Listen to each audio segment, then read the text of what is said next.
Hello, Bacho. Let's take a given question. The question says a charge q is moving with a velocity v parallel to a magnetic field B. Force on the charge due to magnetic field is option A qvb, option B qb by v, option C 0, option D bv by q.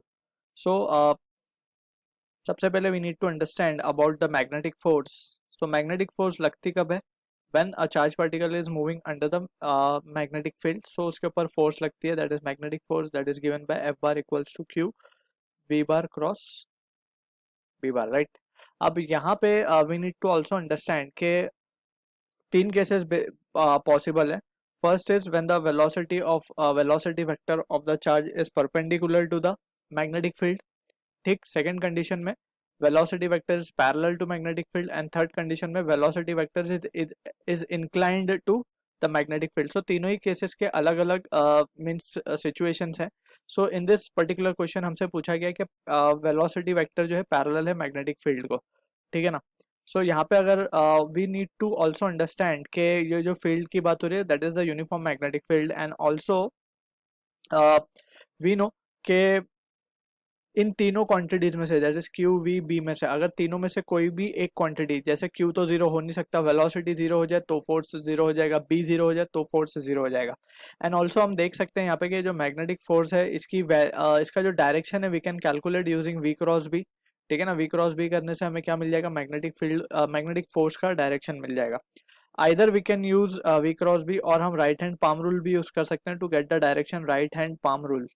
ठीक है ना. उसमें क्या होता है basically right hand palm rule में we need to point the finger in the direction of magnetic field and thumb in the direction of positive charge या फिर करंट भी कह सकते हैं हम, क्योंकि current is what? Current is the rate of flow of positive charge. ठीक है ना. सो पाम का जो फेस होता है that will give the direction of magnetic field. Also we can use Fleming's left hand rule. ठीक है ना. सो ये तीन चार तरीके हैं डायरेक्शंस निकालने के. Fleming's left hand rule best इसमें से to be used is right hand palm rule because it can be used many at many places including electromagnetic induction में भी यही रूल से हमारा काम बन जाएगा. ठीक है ना.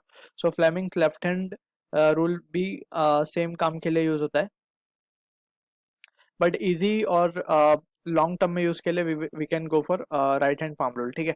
सो यहाँ पे क्या करना होगा हमें? Just we need to now understand the scenario. These are the basic thing we need to understand. अब यहाँ पे जो हमारा क्वेश्चन है उसमें बोला गया कि जो चार्ज पार्टिकल है that is positive Q charge है जो वेलोसिटी पैरेलल है मैग्नेटिक फील्ड को. सो यहाँ पे हम यूनिफॉर्म मैग्नेटिक फील्ड ड्रॉ कर लेते हैं पहले. So these are the magnetic field let's say. ठीक. अब इस मैग्नेटिक फील्ड के अंदर एक चार्ज पार्टिकल एंटर कर रहा है. Let's suppose this is the charge particle which is entering with velocity v बार. ठीक है ना. ये चार्ज है हमारा q. अगर हम केयरफुली यहाँ पे देखें so if we apply the formula f bar is equals to q v bar cross b bar. ठीक है. या हम इसको मैग्नीट्यूड के टर्म्स में क्या लिख सकते हैं? q v b sine theta, right. Cross product के लिए हम क्या लिखते हैं? v b sine theta. ठीक है. अब यहाँ पे अगर हम देखें v और b के बीच का जो एंगल है it is zero. It is zero. Velocity vector और मैग्नेटिक फील्ड वेक्टर क्योंकि पैरेलल है एक दूसरे को तो angle between them will be zero. So force क्या आ जाएगा हमारे पास? Zero. So this is the answer to the question जो कि मैच होगा ऑप्शन सी के साथ. I hope you understood the solution. All the best.